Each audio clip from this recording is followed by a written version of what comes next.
satukan persepsi dulu ya. Ya. Bahwa pemilu benar sudah selesai dan sudah diumumkan oleh KPU sebagai penyelenggara tentang siapa yang memperoleh hasil terbanyak. Akan tetapi berdasarkan ketentuan perundang-undangan bahwa apa yang disampaikan atau diputuskan oleh KPU itu bukan secara otomatis bahwa pihak yang diumumkan yang suara terbanyak itu menjadi langsung pemenang. Karena dalam ketentuan perundang-undangan dimungkinkan para pihak terutama prinsipal untuk mengajukan gugatan hukum. Jadi sebetulnya apa yang dilakukan oleh 01 dan 03 ini adalah merupakan cara konstitusional yang dibenarkan oleh undang-undang. Itu dulu yang kita harus paham bersama. Jadi kecuali nanti misalnya kalau ada cara lain misalnya angket itu adalah berdasarkan cara politik. Ya, ini adalah cara hukum, sementara kalau angket itu nanti berdasarkan politik ya, artinya dengan cara pandang politik. Nah, kita bicara sekarang ini soal MK. Kita tahu bahwa 01 sebetulnya, saya mungkin agak koreksi sedikit Mas Agus, bukan pemilihan ulang, tapi pemilihan suara ulang. Ya, itu poinnya. Nah, kalau dikatakan misalnya, mungkinkah akan bisa diulang? Mungkin. Mungkin ya. Sudah. Karena ada prakteknya tahun 2008 ketika Pilkada Jawa Timur ya waktu itu akhirnya Mahkamah Konstitusi itu memutuskan untuk pemilu Jawa Timur itu 2 kali. Waktu itu Ibu Khofifah Indar Parawansa bersama siapa namanya tuh? Emil Dardak. Bukan Emil Dardak. Khofifah itu melawan bukan. Saifullah. Bukan Saifullah. Yang dia dulu sekda, dari sekda lalu terus jadi gubernur 2 periode. Nah, baru kali ini Ibu Khofifah menang. Ya. Jadi waktu itu akhirnya dilakukan 2 kali pemilihan ya pilkada di Jawa di Jawa Timur. Dan saya kira MK punya pengalaman banyak untuk PSU. Meskipun sebahagian, tetapi yang total waktu itu seingat saya adalah Jawa Timur. Jadi praktek untuk pemilu ulang itu ataupun PSU itu dimungkinkan. Jadi gugatan 01 itu adalah PSU, pemilihan suara ulang. Secara menyeluruh? Iya, bukan pemilihan umum. Kalau pemilihan umum itu berarti kan nanti dia memulainya sesuatu dengan yang dari awal lagi. Ya persiapannya itu tahapan-tahapannya itu berarti sudah seperti yang itu. Jadi tidak seperti itu. Nah, yang kedua, pastilah kalau ada orang gugat pasti dituduh tidak puas. Tidak puas ya. Dan selalu dituduhkan bahwa ini soal curang atau tidak curang. Ya. Jadi sebetulnya bukan sekedar soal curangnya. Jadi memang kalau kita lihat proses, ini kan sekali lagi 01 itu melihat proses pemilu kita itu yang betul-betul digugat karena begini, konstitusi kita mendalilkan bahwa demokrasi itu di dalam sistem bernegara kita adalah menjadi satu sistem yang memang menjadi kesepakatan kita. Jadi kalau demokrasi yang kita bangun, yang kita jalankan itu tidak sebagaimana mestinya, tentu tidak mungkin perjalanan bangsa ini kita biarkan. Kalau kita lihat misalnya kenapa 98 pergerakan masyarakat terutama kawan-kawan mahasiswa itu melakukan aksi protes terhadap rejim, itu tidak lain karena rejim melakukan penyimpangan. Nah, 01 melihat keterlibatan rejim inilah sesungguhnya yang menjadi gugatan terhadap persoalan yang diajukan ke MK. Pastilah teman-teman mengatakan MK itu tidak mengurusi hal seperti itu secara teks. Nanti mungkin Bang Fatan bisa menjelaskan ya.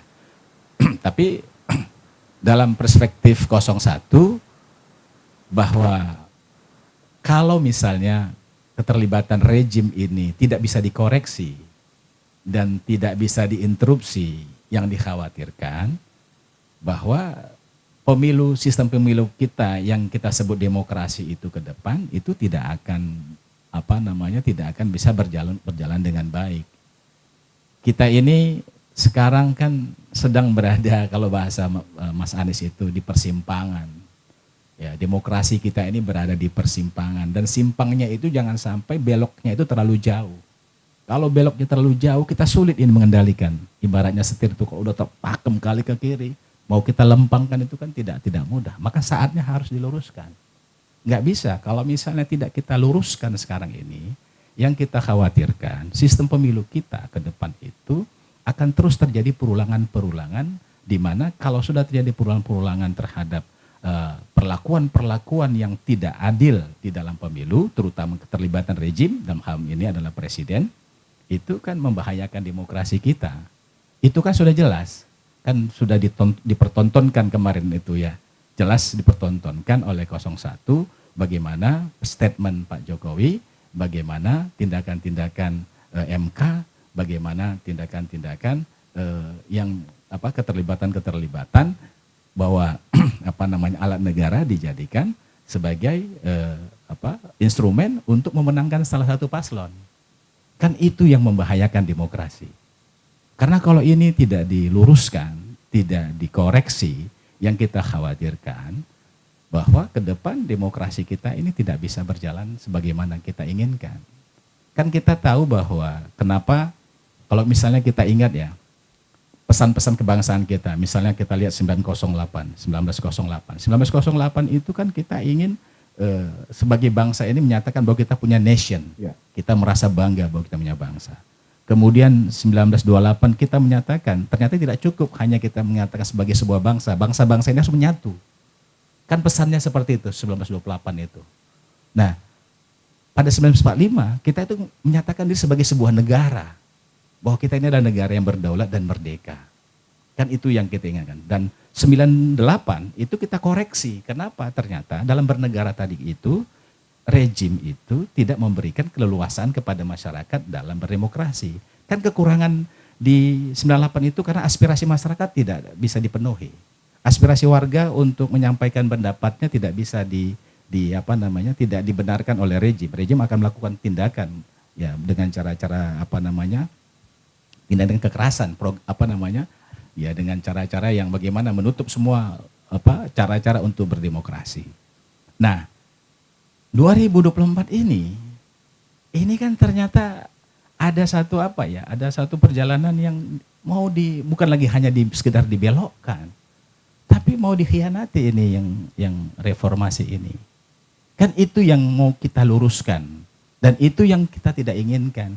Nah, oleh karena itu, apakah nanti Mahkamah Konstitusi ya tidak berani misalnya, atau tidak mau, atau merasa dia hanya melihat secara legalistik formal terhadap aturan-aturan hukum acara di MK, maka menurut saya ya berarti sebetulnya MK dalam hal ini untuk soal menyelesaikan soal PHPU saya kira tak perlulah kalau hanya hasil gitu loh. Kalau hanya sekedar hasil kewenangan dia itu hanya PHPU-nya saja yang bisa menjadi kewenangan dia, itu nggak perlulah ada MK untuk menyelesaikan persoalan Pilpres. Ya ngapain? Kalau cuma soal itu kita ya sudah nggak perlu. Gitu. Tapi kan kita ingin bagaimana? Ini namanya Mahkamah Konstitusi, the guardian ini benteng terakhir daripada keadilan. Ini kan sesuatu yang tidak sembarangan. Tapi yang jadi persoalan Bang, kalau yang dipermasalahkan adalah pencalonan Gibran waktu itu dan 01 mempersoalkan itu, meminta diskualifikasi Gibran. Kenapa tidak dilakukan protes sejak awal? Artinya debat tetap ikut, pemilu tetap ikut. Kenapa itu dijalankan? Sebetulnya kan suara untuk memprotes itu sudah banyak, dan sudah banyak. Bukan hanya sekedar disuarakan, tapi kan sudah disampaikan kepada KPU supaya dia berhati-hati, terutama pada saat misalnya mereka tidak ada konsultasi misalnya ke DPR. Itu kan salah satu sebetulnya kenapa harus ini kan kita sudah umumkan ini loh, pengumuman syarat-syarat presiden. Tiba-tiba di ujung di injury time, ada orang tiba-tiba di free kick gitu loh. Oh ada yang belum masuk katanya. Lah ini kan nggak bisa aturan-aturan seperti itu. Ya kalau mau dia mungkin digunakan jangan yang sekarang ini, kemungkinannya seperti itu. Kan itu sudah sebetulnya sudah disampaikan ke KPU. Ya, bahkan KPU itu sendiri sudah dinyatakan pelanggaran berat etik. Ya. Di MK. MK sendiri sudah memutuskan bahwa itu terjadi pelanggaran etik berat kan. Jadi dan KPU sendiri juga sudah dilaporkan ke DKPP juga diputuskan bahwa dia melakukan pelanggaran etik berat juga. Nah itu sebetulnya kan sudah jelas gitu loh. Tapi ini kan diteruskan. Dan ya ketua KPU sendiri sudah sampai 4 kali itu divonis melalui DKPP. Tapi ya tetap saja anteng aja berjalan. Jadi kredibilitas dari penyelenggaraan pemilu ini yang dimaksudkan bahwa tidak fair.